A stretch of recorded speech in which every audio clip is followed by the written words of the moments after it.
installment of Oh My God. You know, most of us have at least one older relative who is a horrible bigot. And every Thanksgiving, they make everyone really uncomfortable by casually saying something like, if the Jews and the Mexicans ever start interbreeding, then we've got a real problem. And for those of you who don't have such a relative, there's Pat Robertson.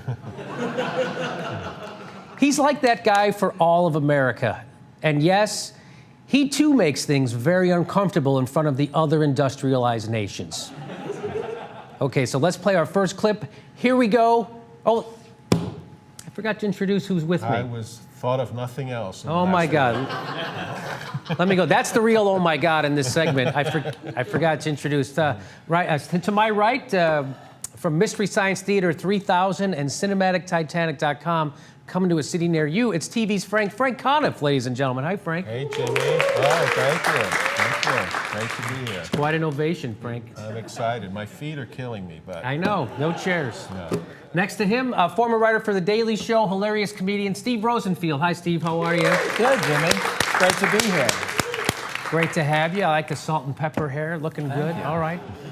So let's go ahead and play our first Pat Robertson clip now.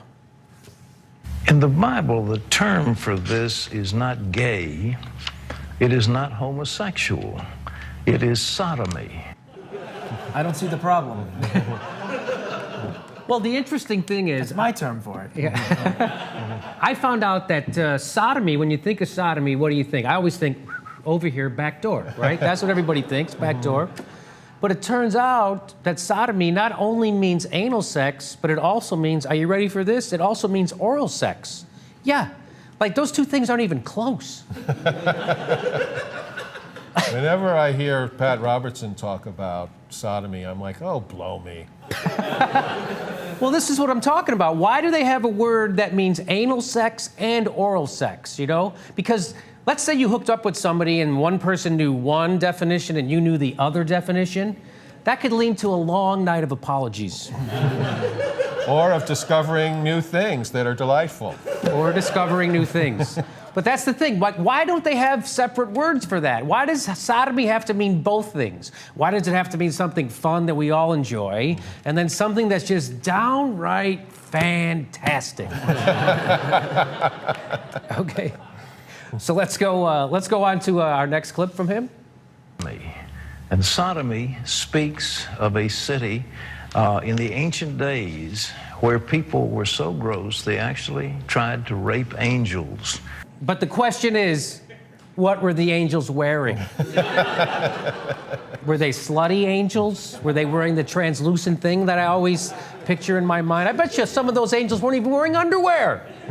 You know, angels are really pretty, so to be fair, It's not their fault. blame them. Yeah. I didn't read the part of the Bible about there being a rape crisis center in heaven.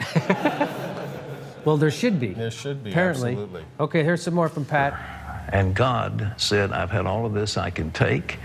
And he allowed Lot and his daughters to get out. His wife didn't really want to leave. And so 3 people escaped under the protection of angels. And the rest of the city was destroyed by fire and brimstone, sodomy. In all history, as far as I can tell, any nation that embraces this so-called lifestyle. Yeah. Did you ever think that Sodom wasn't destroyed by God, but rather it wasn't able to sustain an entirely anal sex-based economy? I think when the fire came when a cow knocked over a lantern while it was being anally pleasured. Oh, that's for the fire. I got you. Okay. But let me just say this to Pat. Pat, you know, I appreciate you explaining what sodomy means, but the people who know where the word sodomy comes from don't watch your show. And the people who didn't know it don't need any scholarly reason to be homophobes. All right, you catch me on that? Okay. I love how he says no society that has ever embraced homosexuality has survived.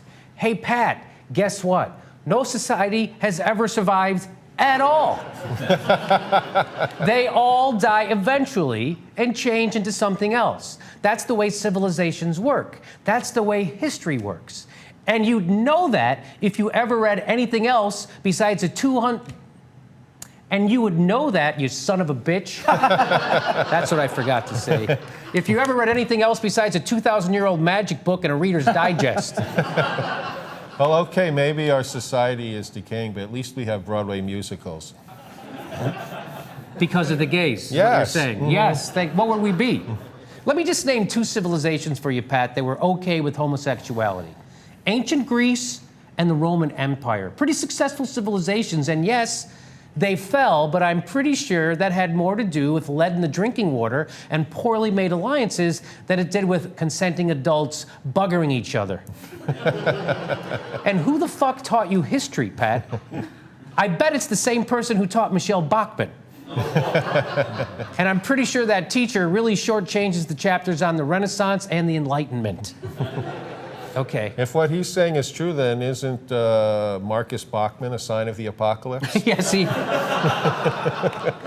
And legalizes it, celebrates it, protects it, is on the ash can of history. Every single one has gone into decline. There's not one that survived once this happens.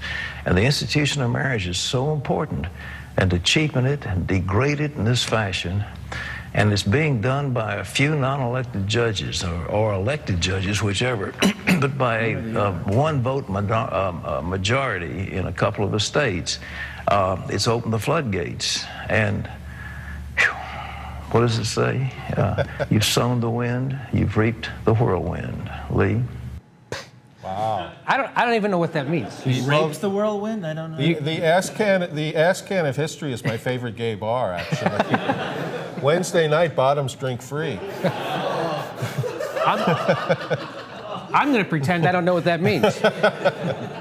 All right, we have one more Pat Robertson clip for today. You guys ready for it? Oh, yeah. Okay, so he has an advice. Every once in a while, people write in email questions for Pat Robertson to give them life coach advice. And here, let's just go right to it. Ready? This is Geraldine, who says, I recently walked in on my 14-year-old daughter engaged in unsavory acts with her female friend. How should I go about reverting her homosexual behavior? First of all, unsavory? What does that mean? You didn't wrap bacon around it? What is right? Isn't that with the sweet and savory? I don't know. Okay. And let's see what Pat's response was. She's 14. She doesn't know what her sexuality is. She's 14. She doesn't know what her sexuality is. Hey, she's older than most of Jerry Lee Lewis's wives. I'm pretty sure she knows what her Didn't you know what your sexuality was at 14, Frank? Yes, I did, and it involved this exact scenario they're talking about. You wish. She wants to feel love, and the girlfriend is there in the room. Could you play it so that he says all that slower? Later. Okay. Okay, I think he had some more to say. Well, and the culture today, the culture today is telling kids it's just a, experiment. Figure out what you like, what you want. It's just a decision. Yeah, the culture today is telling kids to experiment and find out what you like, which I hate, Let's go back to the old days when you knew what you liked and stuffed it down. Yes. Stuff it down. These kids are on a dangerous path to happiness and self-fulfillment. And it's religious people like them that have prevented that horror from happening over the years. Thank God. But, she's 14. Yeah. She's 14, and she doesn't know. How do you revert? Well, I think what you should do is say, I don't think you can see Susie anymore, whatever it is, and you've got to explain to her what the Bible says. It's unlikely at that age that she is, has homosexual tendencies. I think she just wants to. Yeah, it's unlikely at that age because, she hasn't dated guys yet to know she hates them. I don't know what he's saying. Well, he says it's not in the Bible, but I think her Bible is the movie Bound. If I had seen that movie, I would be laughing. It's got a lot of S&M. It's very hot. Oh, Bound. Very hot. Oh, okay. Yes. I got It's it. a good. A lot of lesbian loving in that. A lot of good lesbian loving. All right. Frank would know. Yes. All right, that's our Oh My God segment. Help me thank my guests, Steve Rosenfield and Frank Conniff. This has been Oh My God. Oh my God!